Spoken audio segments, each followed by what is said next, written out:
Aloha, beautiful souls, and welcome to this next episode of the Soul Waves podcast.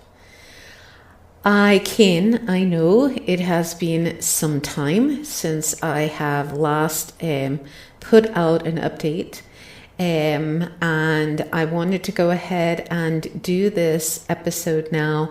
It's interesting because this episode actually was something that I was going to record and do and post out there the weekend of the super typhoon Senlaku that we just went through, nearly a month gone now. As of the recording of this podcast, it will be just a few days away from the month anniversary of the super typhoon coming through here on Saipan. So interestingly enough, the divine timing of this is something of a blessing, especially within everything that was on. Now, last I was on my social media in terms of posting on Facebook and on TikTok and on YouTube and what have you, and posting through here on Substack as well. I had given you the coverage of what was on here in my flat. Amazingly, even though we did suffer about 2 to 3 inches of water inside my bedroom, there is a crack in the cement foundation. It's a hairline crack, and it has gotten a wee bit bigger. However, overall, generally speaking, we, aside from the damage that we had, we were very blessed here. And if you didn't see my coverage on that, I would invite you to go through and see my previous posts, my previous episodes, things on TikTok and Facebook and what have you that I posted, because some of that is still there. The lives that I've done on Facebook may not be there much longer because they delete them after 30 days. However, I did save them and at some point may re-upload them as just videos. However, having said that, I do have some things still on other social media, so you can look at YouTube, TikTok, whatnot, Substack here, what have you. So for the last nearly month now, we have been, since the actual day of the super typhoon coming through, we have been on generator power up until yesterday. We are now back on regular power on the grid here at my flat, my condo complex. It's interesting how, and I received some wisdom related to the generators. Generating power, we were and were up until yesterday generating our own power for this space here. And so it is interesting because the spiritual connection, the soulful connection, is that regardless of catastrophe, I am, and those who live here and what have you, are generating their own power. And this is about generating your own power, or in my case, I am, and I'll speak just for me, I am generating my own power within, is what this means soulfully. There's the physical aspect, obviously, of the generators, and I'm very humbly appreciative of all involved who have kept our generators running and worked so tirelessly to provide that for us so that we had our basic necessities of electrics and water. However, the soulful meaning for me personally, what I came into from sources, is that regardless of outer circumstances, situations, the seas and seasons of life, I am generating my own power within.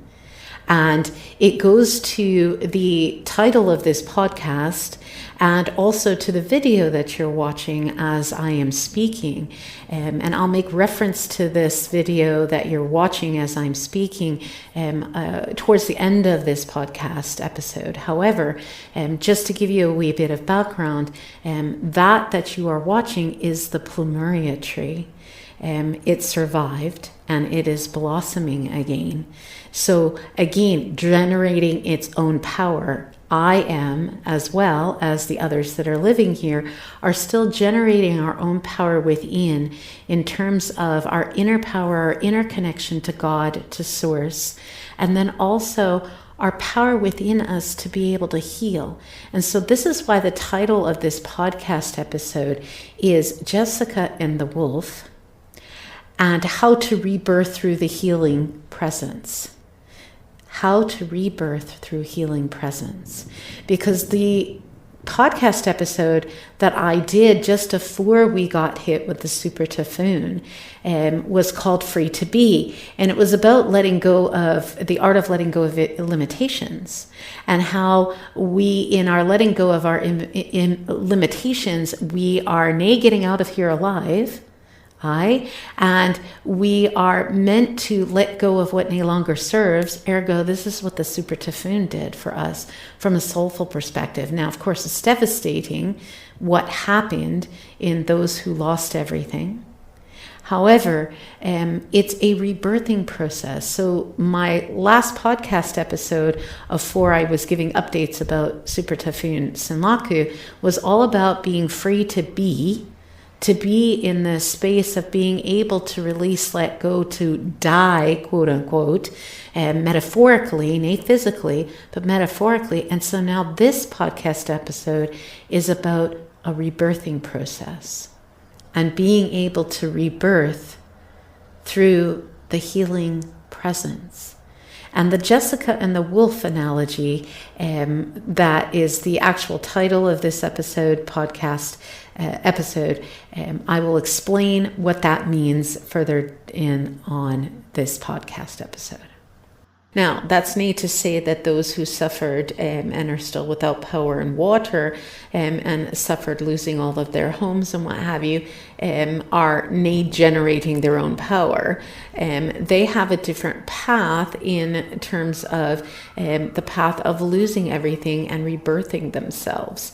And so this is actually completely in alignment with this episode that I was going to do the weekend that we were on with this super typhoon, because my last post I spoke about how none of us get out of here alive. We didn't get out of here alive. We're all going to pass in the physical sense, Yet there's a rebirthing process, and then here comes the super typhoon, and we ended up having a rebirthing process, so to speak. Now, are the actual events of losing everything? I personally ken several folk who have lost everything here on this island, and there are many still that I don't know, that have lost much here. And I have a deep compassion and deep understanding, because there has been many a times, including most recently, nearly 3 years gone, whence I was in Lahaina and lost everything. And basically I was able to just get out with what I was able to pack in my car and evacuate with. And ultimately that's how I ended up here on this island in Saipan. However, having said that, I do have, or should I say, nay, however, I do have a deep sense of compassion and understanding and empathy, because I know what it is like to go through and lose everything. And I feel very humbled and very blessed, although I did have to have some, I didn't want to say argument, but some passionate emails, let's put it this way, fighting for all of us here in this complex to keep our generators running, because we had a point in time where we had 2 days a total of 3 days, one day about 16, 17 hours or what have you, so nearly a day where we didn't have any generator power. And that was during the tail end of the super typhoon. And it was quite a scary experience. In one hand, it reminded me a bit of camping, and I was reflecting on the times that I had my bus that I converted into a caravan and what have you. Yet even then, I still had the basic necessities. Even though it was solar powered, I still had some electrics. I also had a source of water. And so this was a wee bit different. We had zero electricity, zero water, and I got a taste of what I lost in Lahaina of me having that, and then also what other folk here on this island are experiencing on the daily still, because there are many parts of the island that still don't have electrics or water. Water is about, I think, 75%-ish restored, but there are still parts of the island that don't have electrics or water still. And we're nearly a month in from the super typhoon. And so it was a very humbling experience. And so even though I did fight for us in some email exchanges with management and what have you, once the generators were down for a couple of days, I was missing work. I was missing the ability to be able to assist folk in terms of the spiritual work. Once I say work, I mean that kind of work that I provide, and also my livelihood, because though I am semi-retired, I still have to work to pay my bills. So I'm not completely retired. If I didn't work, I didn't have the funds necessary to continue to pay my bills. And then I also found out there was a gentleman, I believe, here on the property in the complex, who was going to be without oxygen. He needs oxygen, and he was going to be and was without oxygen for a totality of those 3 days, 2 days together, and then that one day I was on about. And so I really, in some passionate emails, fought for us to make sure that we had our quality of life.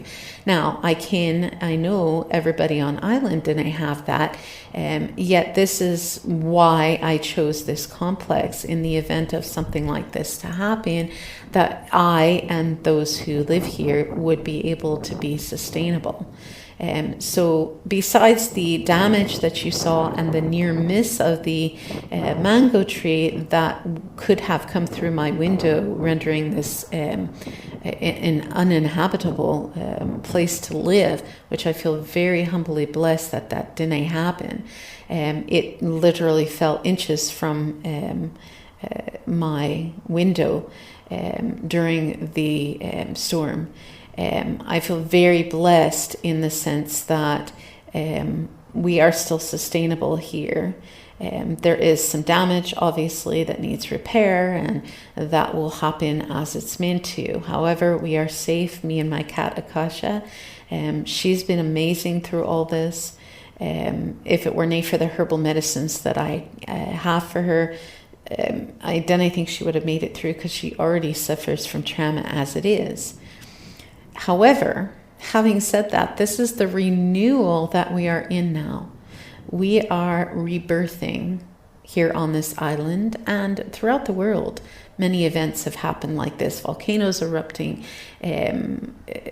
dams that have given way, flooding that has happened, all sorts of things that have been on.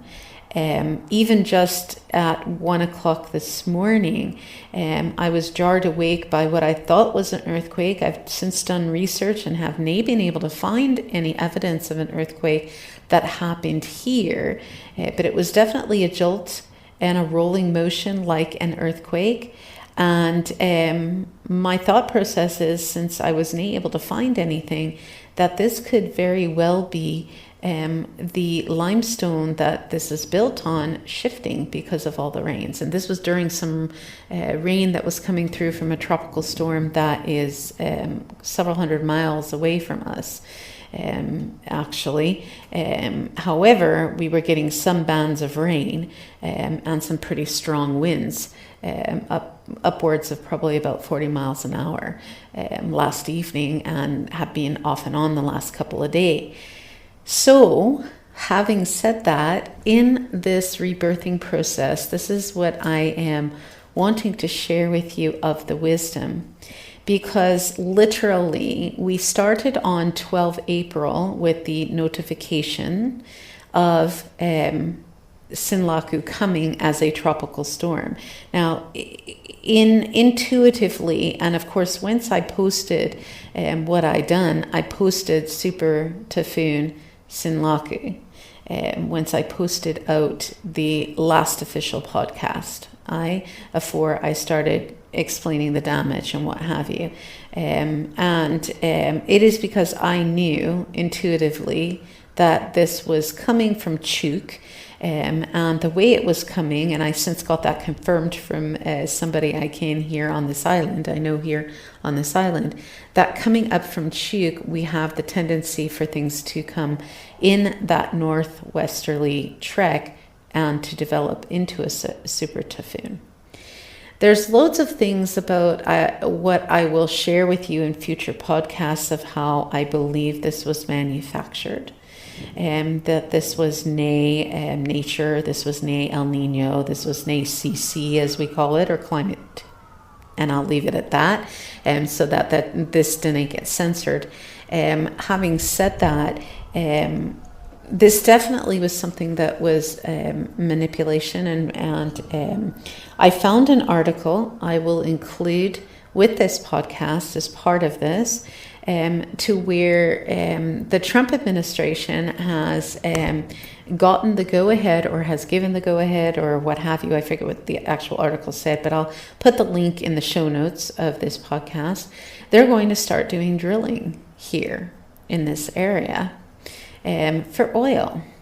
Goes to things, the drill, baby drill that he's talked about in his speeches and what have you. There's loads of things that I have to share on this. And in future podcast episodes, I will probably dive into this much deeper, giving some more evidence on all of this. However, my focus for this podcast episode is the rebirthing process, because this happened a couple of days before that I'm about to share with you. This happened a couple of days before we got word of the tropical storm Sinlaku, which turned into the super typhoon. And I am, in addition to private sessions that I do one-to-one, with folk, recorded sessions work that I do one-to-one, and group session work that I do as well for folk around the world. I am also, for the last year, maybe 2 years gone now or so, and even off and on before that, on different lines, chat lines, and audio lines, providing mentoring guidance and Akashic record readings and what have you. And this goddess, this one line in particular, actually both the lines that I'm on, generally speaking, we are not given the person's full name. We may be given their birth date if we do numerology or astrology, but we're not given the person's full name. And so usually someone who comes to me with wisdom that they want shared to give out to the rest of the world to assist them for what they received, I usually keep them in anonymity, anonymous, if they request such. In this case, her name that she gave is Jessica. And it is, whether it's her real name or not, I can't say, because I don't know for sure. What I do can or know is that I'm pretty sure it is her actual name. I'm not given her surname. And so we are not given full name and what have you. However, what I can say to you is the irony, because I was already on 09 April preparing to record this very episode that I am doing now a month later. I was going to be talking about, in my last episode, official episode, was the death process that I talked about, and going into the nothingness. And then from there, this episode was to come on rebirth and healing. And so this goddess, this beautiful divine feminine goddess, Jessica, came forth on 09 April, my time, in the early evening, once I was on this line, and I had a chat session with her for a wee bit over an hour. And she was dealing with some trauma and some wounds that were coming through. And I spoke to her on this and how to actually go through and heal this. And so I want to share some of this chat session and also dive into explaining more about what it is that I shared with her, and also the irony of why her name being Jessica is so divinely perfect. Now, having said that, I do want to preface this by sharing something with you that I received in channel just before this. Now, one of my specialties that I deal with in helping others to heal from trauma and wounds comes by way of my own experiences with such and healing such. And something I have recently come into in channeling from source, and I have subsequently found out as much as probably about 10 to 15 years gone now, there have been folk who have been attempting to change the name PTSD to PTSI. Now, I'm going to share with you why and what I received from source in the channeling, and then I will give you what has been shared in confirmation that I found in videos related to this. So what I received from source in the channeling of this, and this was probably about a year gone. Now, I speak to folks still utilizing the term PTSD, mainly because post-traumatic stress disorder is PTSD, in other words, the acronym for it. Most folks still understand that name. But I received that it is actually PTSI. And here is why it's PTSI, post-traumatic stress injury. Because I have been able to heal from PTSI, the injury to my nervous system, the injury to my somatic or bodily memory. And so folk here on this earth, we give the term disorder as something that is on chemically in the brain, something that is, it has a negative connotation to it. It's full of guilt and it's full of shame, and it has you feel as if something is wrong with you. And it's a disorder, you're very disorderly, you've basically gone mad, you've gone crazy, and there's anything you can do to heal it or fix it. It's going to continue for the rest of your life, and there's a stigma that's attached to it. And that there's something wrong with you or bad about you, and in this sense of shame. And shame is oftentimes, especially for those of us who have been through trauma and wounds and triggers, shame becomes a sense of I am bad rather than I did something bad or something happened to me that was bad. And so with PTSD, I first came into understanding PTSD in my childhood from the abuse that I received, but I did not know of the term until many years later, once I was an adult. And I started to discover the term PTSD, nay necessarily what it meant, once I was starting to recover from the rape that I had when I was 15. And even then, once I heard it gave me a sense of shame. You mean something was done to me? A man forced himself on me physically, yet I'm disordered. I'm bad. I'm damaged goods, if you will, because I was raped. And now you're going to label me as something bad when something like that was done to me. In that sense that I was violated. So I was violated, and then on top of it, I'm being violated again by being slapped with a term that's derogatory, that's demeaning. And so about, I want to say this was nearly 3 years gone now, about 2.5 years gone now, as I was going through the process of healing from the trauma of the Lahaina fire. I received this in channel in waves from source of that this is actually just an injury.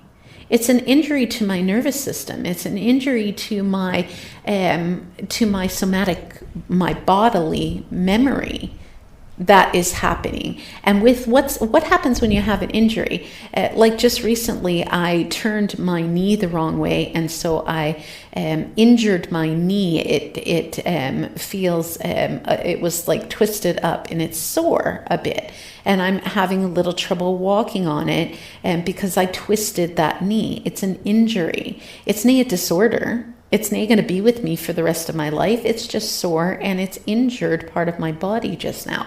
Or if you break a leg, I've broken my toe in my life. Do I consider my toe disordered? Nay, it's an injury. And so an injury you can heal from. And so I have healed from it. And so whilst I still talk with people in the term of PTSD so that folk understand what I'm talking about, I generally speaking attempt to let them know that it is actually PTSI, post-traumatic stress injury. It's a stress injury in the body. And interestingly enough, and I would advocate for insurance companies and the psychiatric and psychological folk to be able to cover this, because a disorder means there's generally something chemically going on and wrong with the brain. A disorder means that it is permanent. And oftentimes insurance companies don't want to cover PTSD. But if it's an injury, just like a leg needs to be reset by a cast, or an injury that may require a operation or what have you, insurance companies cover that. So if it is a in other words, past traumatic, it's a trauma to the body, it's a wound, it's an injury, and it creates stress that can be healed, then insurance companies are meant to then cover that from that perspective, just like you would cover for having a leg reset, or x-rays for a toe, or once I had my shoulder just a couple of years gone now, I guess now, almost a couple of years gone, year and a half gone now, when I had my accident on my e-bike, they took x-ray, and if I had insurance, that x-ray would have been covered under my insurance. I paid for it out of pocket because I didn't have insurance. Can I afford insurance? However, and haven't had insurance for probably close to 26, 27 years now. Having said that, I would encourage insurance companies to really look at it as an injury, because and this is what I discovered after I received this in channel over the last couple of years, that there is science now that is coming out supporting this. Things that are on in the neck of the body, which you can actually help stop the nerves in the body from being so stressed out and sending those stress signals of trauma to the body. so that you can calm your nervous system. So if you are interested in that for a session with me on how to do that, please feel free to reach out to me, because this is part of how I have healed my PTSI in that sense. And the reason that I share that with you is because of this woman, Jessica, this divine feminine goddess, Jessica. She came to me, and this is what she wrote. Always, once I am on this chat line or any other lines, I always start with the Aloha Spirit. And then I ask, how are you this day? Or I'll often ask, how are you feeling? Or how are you doing? And the reason is because I'm inviting that person to tune into what they feel. Now, oftentimes, if they say I'm okay, I will say, aw, just okay. What can I do to assist you to make that okay better? Being in that presence, that presence without pressure that I've spoke about in other podcast episodes. So now with Jessica, she shared with me, I am not sure if you can or can't do this, but I was interested in your profile in the fact that you talk about souls in trauma and past lives or other lives and the such. I was wondering if a trauma in a past life or another life might possibly explain certain fears or seemingly predictions and dreams that I have in this life. Even if they never come to pass, I put this down for being just a standard thing, but increasingly I'm feeling there is something else on that I am struggling to explain. And so I will go and explain what I shared with her without reading word for word, but I will share with you what I shared with her. So the first thing that I shared with her is for her to understand, and this is for you to understand as well. Some moments when we receive dreams and we receive predictions or premonitions, that is both a spiritual gift and it is also other timelines that as shamans, the shaman understands that what is considered the awake time now is actually our sleep time. And what is our sleep time is our awake time. So it's the reverse of what we think from an earthly perspective. And in that sleep time that we call dreams is actually our soul traveling to other multi-dimensions, other timelines, other dimensions, parallel universes. And this is something I've been on about and talking about for, oh my gosh, probably close to 30 years now in this sense. And it is, even if they didn't come to pass in this timeline, we are given those premonitions, generally speaking, for a reason, for us to look at personally and perhaps even globally in the sense of what it pertains to now and how to, in some cases, avert it from coming into this timeline. In some cases, it is a forewarning of things to come in this timeline. In that sense, and everything in between, depending upon your choices and other factors, it may or may not come into pass. It doesn't mean you're mad. It simply is what is happening in the moment, and we call them dreams, but they are really our soul traveling. And even in this moment, as I'm speaking to you, multidimensionally speaking, our soul is infinite. We can be in more than one place at one time. And so our soul is traveling even once we're in this physical body, walking about the earth. Right now, as I'm speaking to you, my soul is traveling and so is yours. It's just that we are not necessarily consciously aware of it. So, having said that, I went further on to explain to her about how to heal this. And she thanked me. She said it is one of the things where for a long time she feared that this gift was somehow a foresight warning Yet as the years have gone on, she's now thinking that it is not necessarily a prediction set in stone, that it is more a fear out of something in the past that she keeps remembering. And she was wanting assistance in terms of being able to sort it. So we dove deeply into this, and I first shared with her that her feeling that she is experiencing of feeling that fear is coming both from her somatic, her bodily memory, and also the remembering of other lives, and also that her fear is valid and real because it's what she is feeling in that moment. And I was giving her that sense of presence and inviting her to literally sit and be with that fear and to bring forth her wee lassie, her little girl, inside in perhaps a meditation to where she is breathing in and expanding her belly and feeling that sense of calmness and centeredness and safety as she holds her wee lassie, her little girl, and then is acknowledging and validating her wee girl's feelings. And she thanked me for that.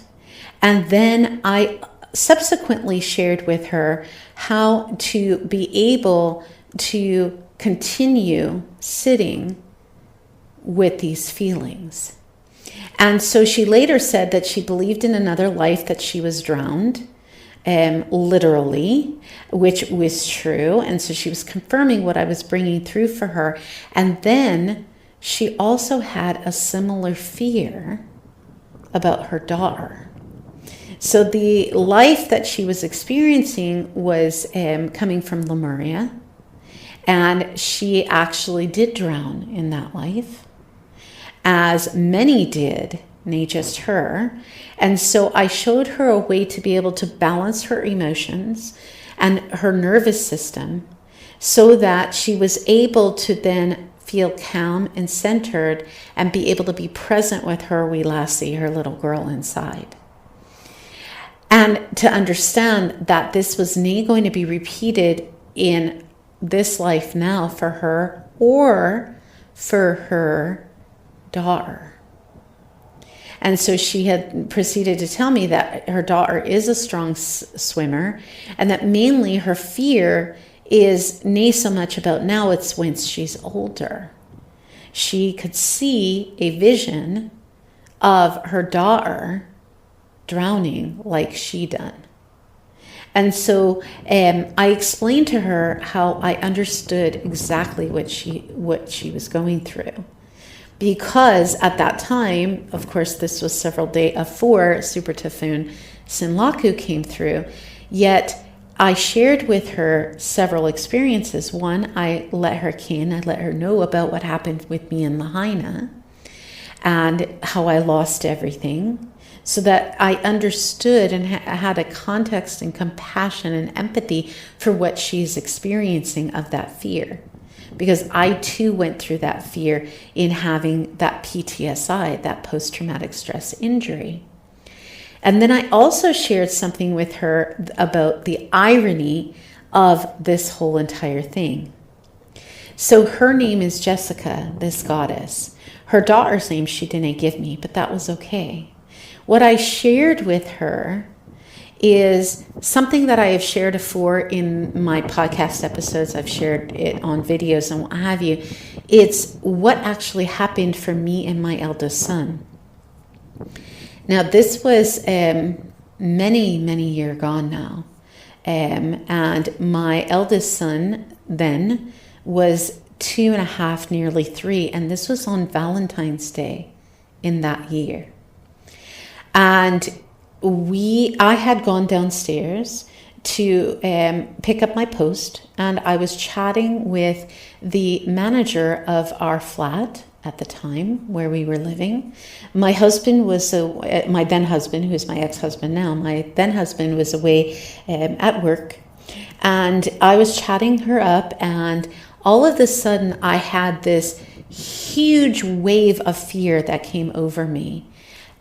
And that fear was, get upstairs now, you have to go. And so I said to the woman, her name was Jeannie, the manager, look, I feel this incredible need, I have to go. I've got to go, I'll chat with you later. And I ran upstairs, and when I came to the door of our flat, there was black smoke coming from underneath it. And I opened the door and I was hit with this huge wave of black smoke, and I couldn't see bugger all. And my son, my eldest son at the time, he was my only child at the time, and he was asleep in his bedroom, and it was near the back of the flat. And I literally had to crawl on my hands and knees to feel my way to the back of the flat to get him, to rescue him. And the two of us barely got out alive.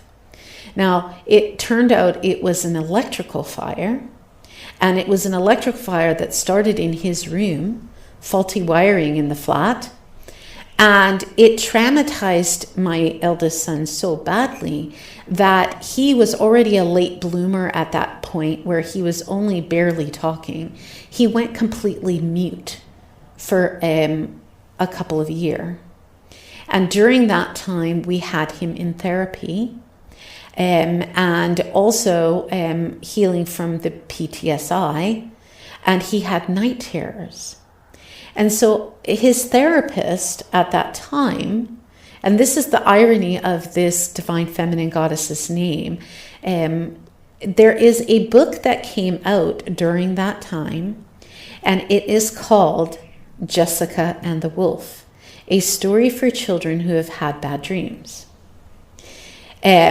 And he was having night terrors. And basically, it is written by Ted Lobby, who is I believe it was a social worker, I believe, or a therapist of some sort. And it had recently come out. And I believe the book may still be available. And basically, the underlying story is about Jessica, who would have these nightmares, these night terrors about a wolf coming to attack her. And she was extremely afraid, and her nervous system basically was frozen. Now, of course, they didn't talk about that. This is a children's story, but I'm elaborating on this. And so basically it is through the guidance of her father, and I believe it may have been her mother as well. I can't even remember word for word the story now. But I believe it's her father who helps her to create this magic wand.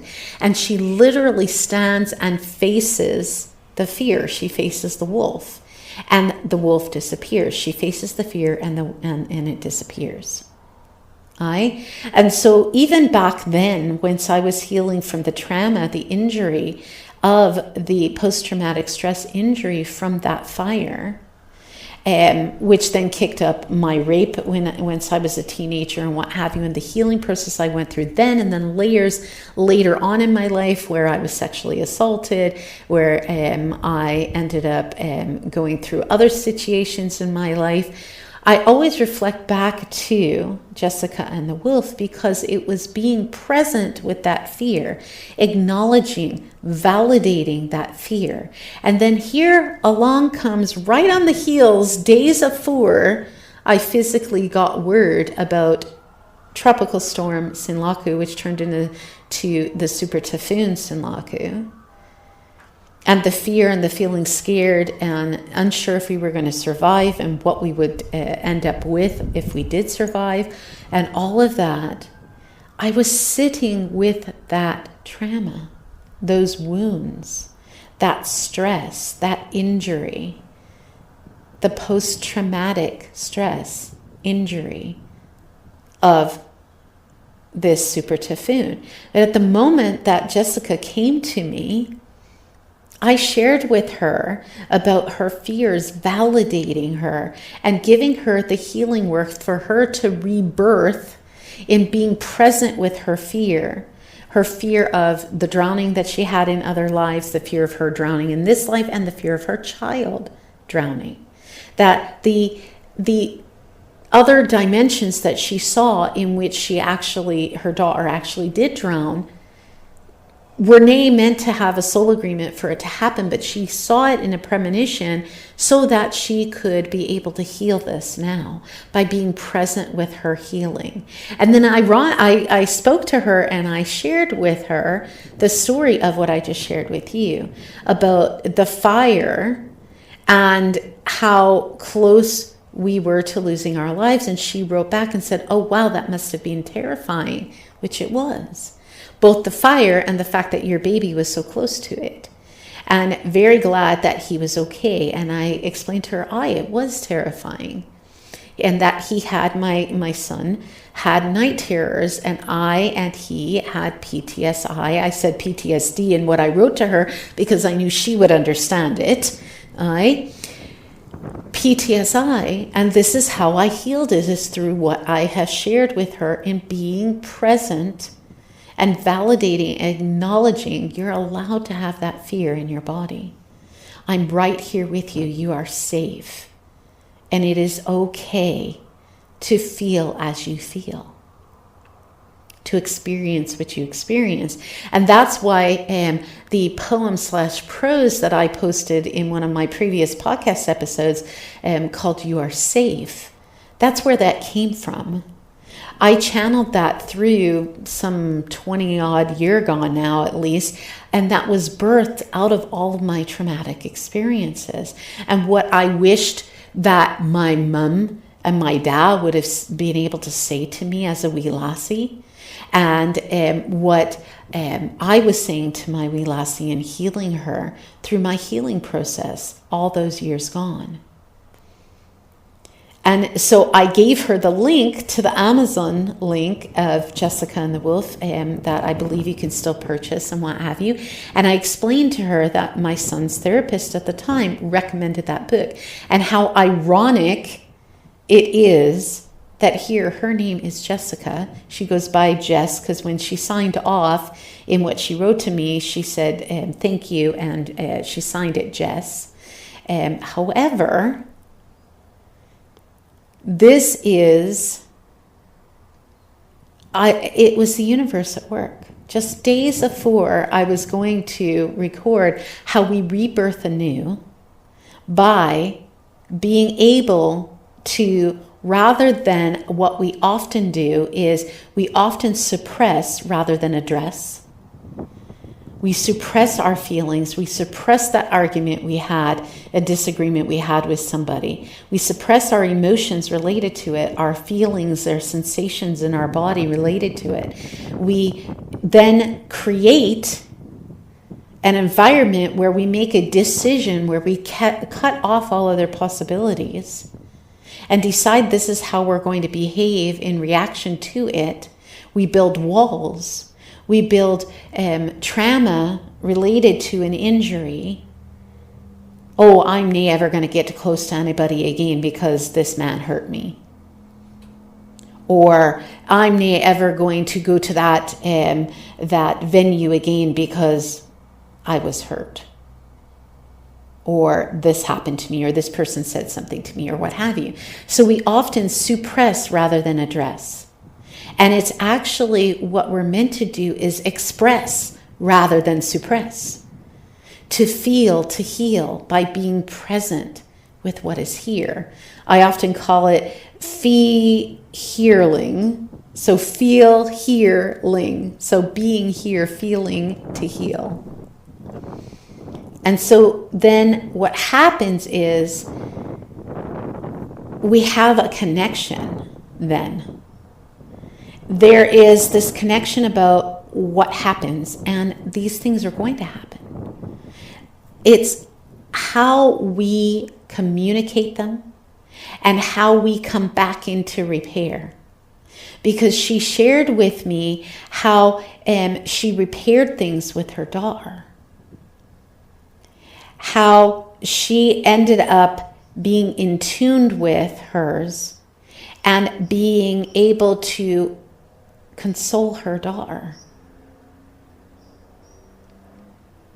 So instead of her daughter suffering generally, if she goes to the location that perfectly matches her dreams, she was saying, then it would bring up those unfounded fears or the unhelpful fears and make them founded and validated. Calming her nervous system, regulating, as we call it, nervous system balance or regulation, emotional balance or regulation. Being able to sit with her daughter and let her cane, to let her know that she is okay, to feel what she feels. If she feels fearful, if she feels afraid, if she feels sad, if she feels scared, whatever it is, rupture that happens in a relationship, whether it's a real relationship with ourselves where it gets ruptured through a traumatic injury or with someone else, rupture is going to happen. That is what life is here on this earth. We experience rupture, arguments, disagreements, estrangements, seeing things differently than somebody else sees it, seeing it differently than maybe we saw it once the event happened. The rebirthing is the repair. Diving into the repair and understanding that you may make a mistake or miss the mark. Yet in being secure within, they often call it secure attachment, but it's really being secure within. It's nay built on being some perfect parent or being a perfect parent to your own inner soul child.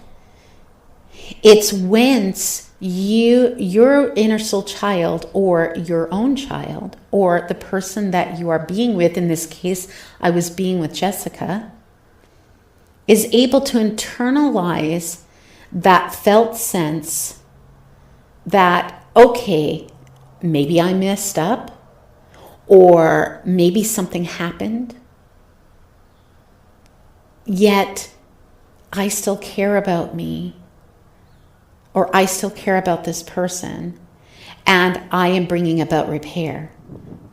Self-soothing or soothing and acknowledging and validating myself and others involved. That's what builds up security. That's what secure attachment or being secure within, insecurity, not insecurity that way, nay, insecurity that way, secure within is about. It's nay about being perfect. It's nay about our partners being perfect or our children being perfect or being perfect with our children or being perfect with ourselves. It's like, okay, we can get upset. We can be upset with someone. We can be upset with ourselves, yet we will come back into repairing it. Into where we have that felt sense in our body of safety, of security, of deeply loving ourselves and loving the other person and caring about them in taking them and their best interests at heart along with ours and coming up with that third option that is healing, sorting it out and coming back into a place of connection. Connecting within and with that person, with that circumstance. It's emotional presence. Presence without pressure. Rupture happens and repair. Because you can love someone all you fancy. I hear this all the time on these lines that I'm on one-to-one sessions that I do, group sessions. But I love him. But I love her. You can love someone and still may be with them. You can love someone and still may be loving their behavior enough to understand that it is damaging your heart and theirs, and to have them in your life. You can walk away. Sometimes repair means walking away. If you have addressed and expressed something and there is no forward movement or change, occurring, and your nervous system is still in hypervigilant mode, and you're able to rest in their presence, and you're able to have that sense of repair and that trust rebuilding, then you can walk away even if you love someone.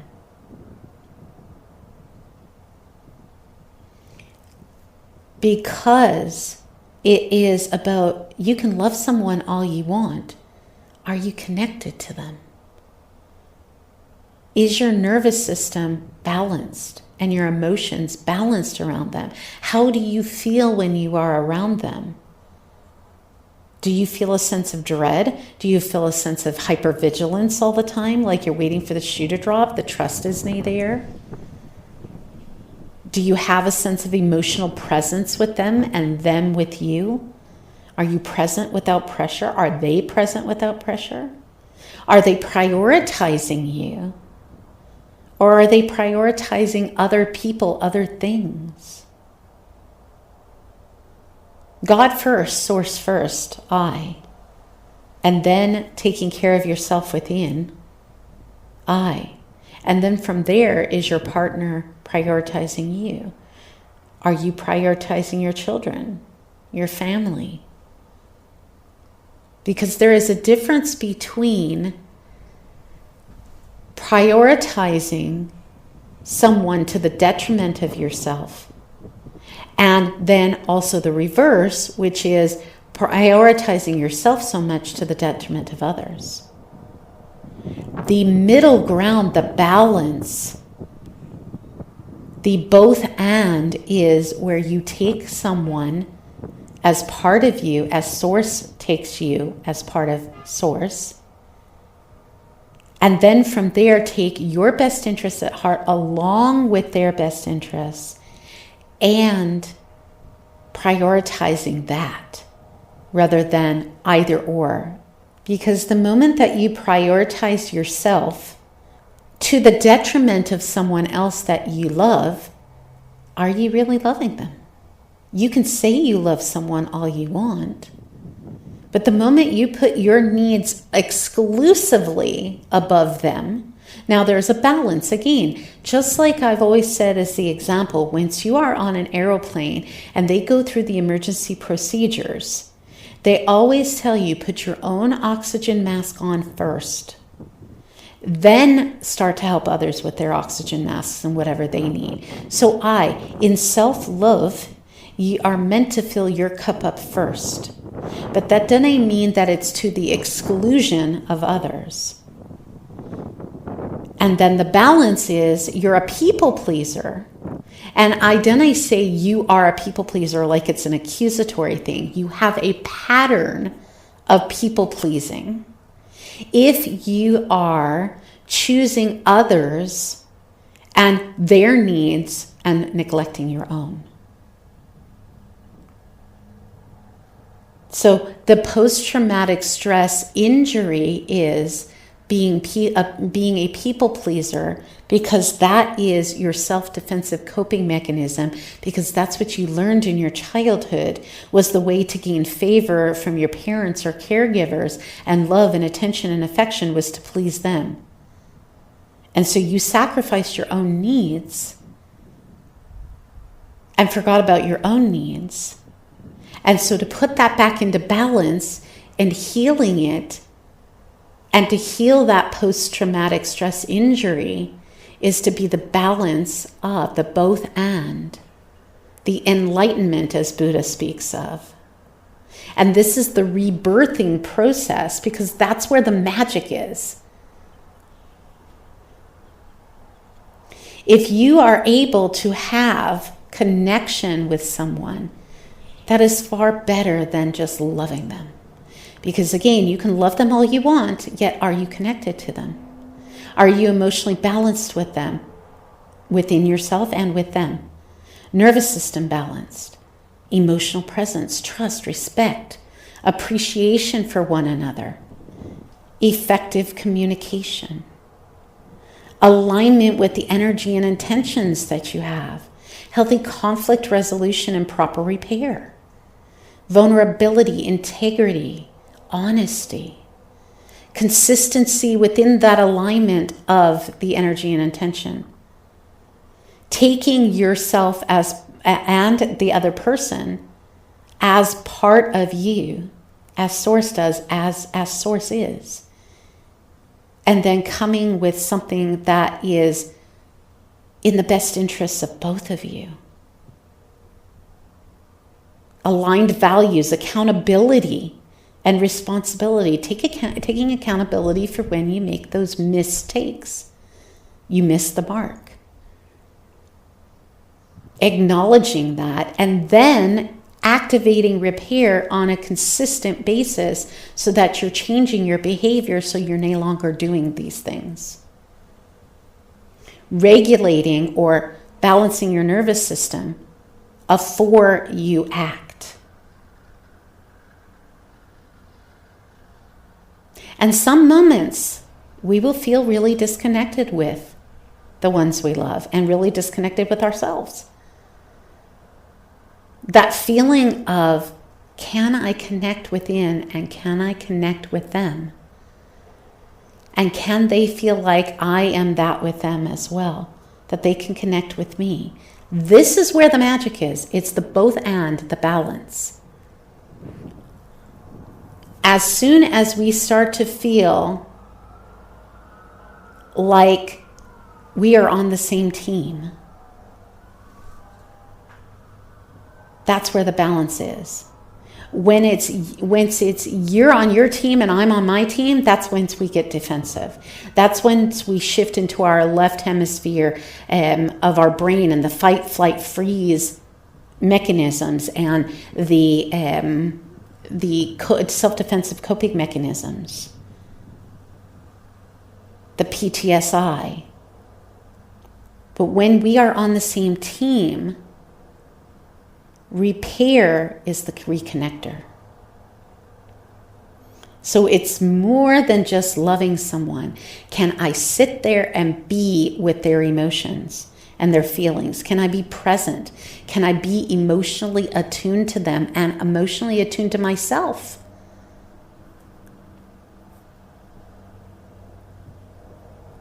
Because our mind can heal things. Our mind can suppress rather than express. Yet our somatic memory, our bodily memory, will still remember. Even if you don't remember the details, your body, your somatic memory remembers the emotions and the feelings, the sensations. So the more you're able to balance your nervous system and your emotions, by being present with them, by breathing, by feeling safe, by acknowledging them, giving them permission. And as I shared with Jessica, she's not mad. It's just simply her nervous system that's being hijacked by all these patterns that are triggering such from other lives and this life. And now she has the tools to heal. And now so do you. You now have the tools to heal. And if you notice, what has been playing in the video portion of this podcast is the rebirthing process. The rebirthing of the plumeria tree. I thought for sure that tree would not survive Super Typhoon Sinlaku. And yet, it's bearing leaves again, and it's starting to bear flowers again, plumeria flowers. It survived. And many of the trees that once I'm going up or down the hill into my complex here were so barren, and so many of the other trees on island. The mango tree, it is still brown. It may never come back. But it will come back in a different way. It will renew and rebirth itself in a different way. Because anything ever dies. We are infinite. Whether we are a tree, a speck of sand, a crab, by the way, which I will put a link to A day or so after the aftermath of Super Typhoon Sinlaku, there was a sea crab. This tells you how far the sea actually came up. As I shared with you, I am approximately 500 meters straight out is the sea. And the sea literally flooded the main high street and flooded the main road and came all the way up here, and there was a sea crab. And I tried to save it. It ended up scurrying away. I since found out that they are in different holes here on the island. But for it to come all the way up here as it did, that tells you how damaging and how bad this storm is. Yet, if you look... All right, you guys. Well, it's about sunset on Monday evening here. And a few minutes ago, Akasha was freaking out about some noise.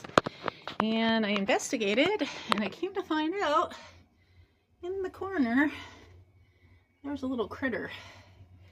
And that little critter, bless his heart, don't know if you can see him, but it is a crab, a sea crab. So this tells you something, how bad it was here. And I'm going to try to rescue it, at least get it out of its spot, because it's been freaking my cat out. So we're going to see what we can do here. I don't want to scare you, baby, but you kind of need to come out. Come on, baby. Out you go. Yep, there we go. Okay, let's get this turned up the right way. There we go. All right. So, here's our crab. Scared to death, I'm sure, but it can't stay here. And it's trying to attack me. I know. Okay, I get it. You're scared. I understand. I'm not trying to harm you. Yeah, I know. I'm not trying to harm you, sweetie. But you can't stay here. I know, you've got some nasty claws there. That's it. Come on out. That's a sea crab from the ocean, guys. From the ocean. Come on out. Come on, sweetheart. I don't want to scare you. I know. I'm sorry. Come on. You need to get out of there.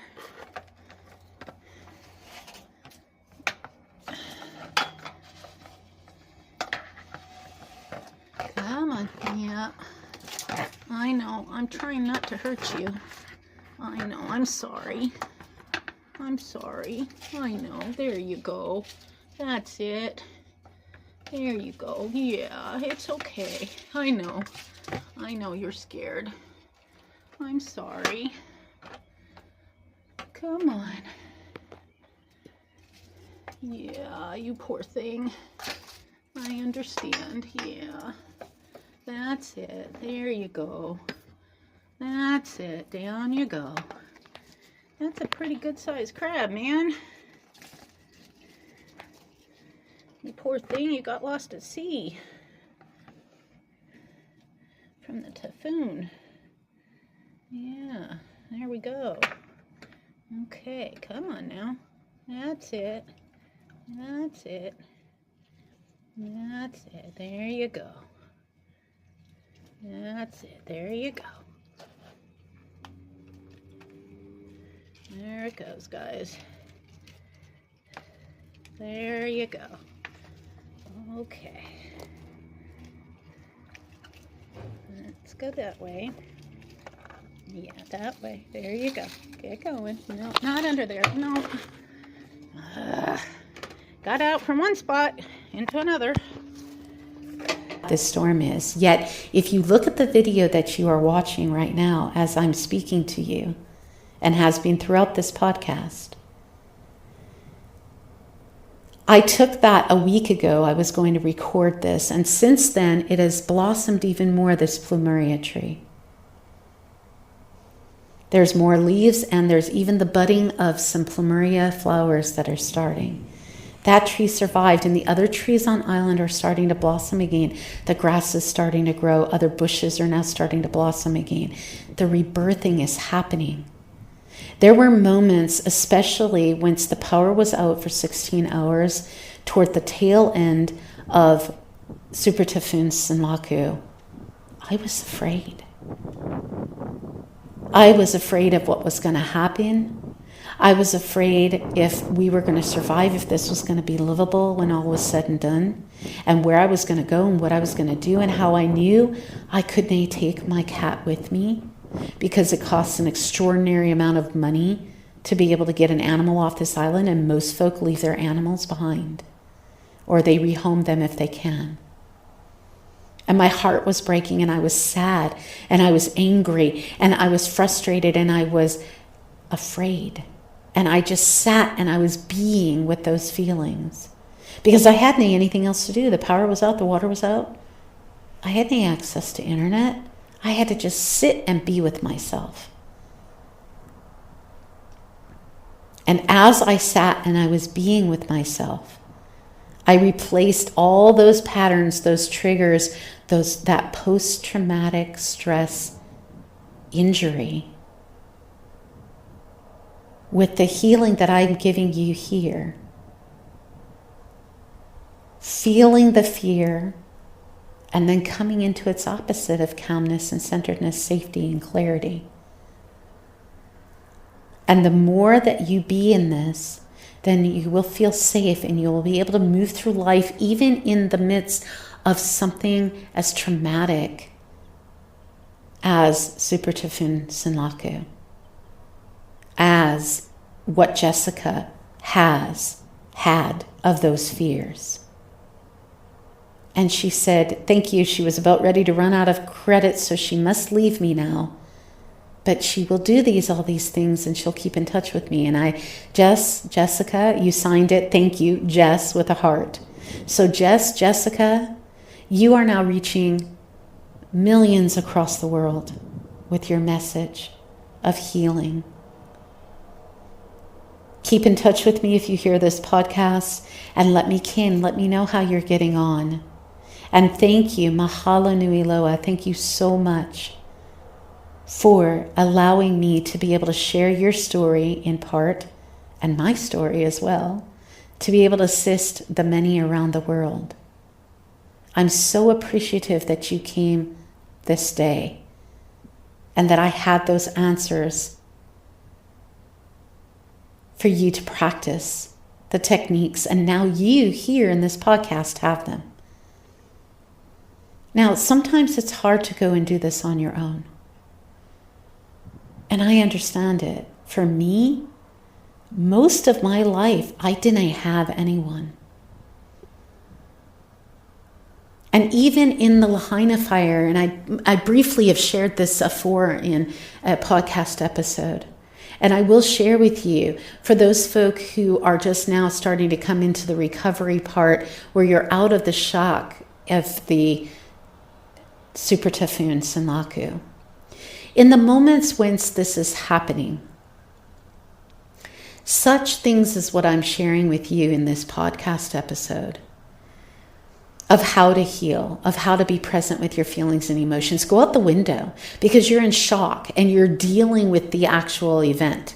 Whether it's a super typhoon, whether it's flooding, whether it's fire, whether it's a rape, whether it's emotional abuse, whether it is physical abuse, whatever trauma that you're going through, the injury to your somatic body and memory. In the throes of it, these techniques are not going to work. I'm just going to be honest with you, because that's how it was for me.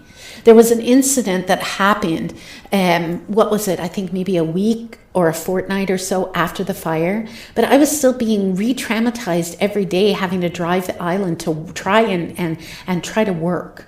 And I went on the other side of the island for what I thought was work. It turned out to be canceled. They didn't even bother to let me know about it. And I got extremely angry and also broke down. And I was in a hyper vigilant sense of fear because of the winds, because I knew I had made that connection in my mind, made that decision in my mind that wind equals danger equals fire. equals me losing everything in those moments. And I was in extreme hypervigilant fear, looking around like a scared animal, like, okay, the wind was kicking up every 2 seconds in this venue because this venue was an outdoorish venue. It had tarps over it. And it freaked me out. Now there's a tarp over my head right now of the neighbors, because they had severe damage of the neighbors above me, and floodwaters came in. I had it coming up from the ground. They had it coming from the top. And so they put a tarp over it. Now it's extremely loud. It's traumatic to me. It's annoying because it accumulates with water and then dumps a tremendous amount of water. I'm concerned about the flooding aspect here, but it traumatizes me the way it did when I went through the fires, because I healed that. Now it's just an annoyance. I understand why it's up there. However, I'm hoping they'll be able to make the tarp taut so that that may happens. And I'm working with management on that, hopefully at some point. However, my caution to you with all of this that I've shared with you here, and this is why I put this at the end of this week's episode, is to say to you, all of this wisdom I'm giving to you, in the moments of the event, whatever is on for you that's happening, your nervous system is hijacked and you're in fight, flight, freeze, fawn mode. You're thinking about that. If I can just have you at least take a moment to take some deep Buddha belly breaths, to breathe in and expand your belly, that will help to start to calm your nervous system in those moments, even if you are completely hijacked, even if it's a trigger that's happened from things in the past, that you're in the supermarket and 20 years gone, you were raped or what have you, and something that happens, a smell or what have you, triggers something in you. Just take that moment to breathe. But the first thing you want to do, if you're in the throes of it, in whatever way you can, get out of the environment. If that means going into the next room, if that means going outside, if that means literally leaving the area, like I had to leave because I was being re-traumatized in seeing the dead bodies that would disintegrate if I touched them from the Lahaina fire, I had to get off island to be able to heal. Some people are unable to do that in the moments or the days or the weeks or the months following it. Sometimes there's a choice. As long as this place I'm in is still habitable and I can still live here, I'm going to continue to stay here on this island. Why? Because my nervous system is balanced enough that I was able to, even though I had my moments of being scared and angry and fearful and everything, I was able to balance through it, to heal through it because of who I am and what I do. But in those literal moments that you're going through something, and even the days and the weeks and sometimes months following, you don't have the capacity in your nervous system to do such. If I can just invite you in those moments to just start to breathe, because it is the way that we can begin that process, and then gradually start to do this process that I'm sharing here with you. Yet I also understand it's oftentimes hard to do this alone. Most of the time when I was doing this deeper healing work, I didn't have anyone.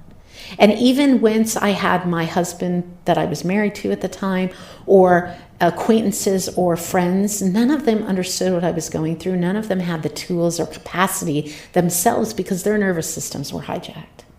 And so often, most of this healing work that I have done to come to the place that I am at now and have been in waves for years and still experiencing what I'm going through and acknowledging it, yet being able to heal and move through it, is because I did it on my own. Now, is this something that I wear as a badge of pride? Nay. It's just simply being real, raw, vulnerable from the heart to say that I have been through hell and back, and I'm still here. And I had to do it on my own, but you done I have to. I am here for you and with you. And there are many folk on this earth who have the ability to do this. And other things that I alluded to here, there is a technique that you can do with your neck as well to regulate your nervous system, to balance your nervous system. to balance your emotions. And there are many other techniques and modalities that I and many others, if you are unable to or unwilling to get the assistance from me, find someone who specializes in somatic therapy, inner soul child healing work, soul integrative parts work, and being able to balance your nervous system and balance your emotions. I provide all of that because I live and be it. And then I share it with the world.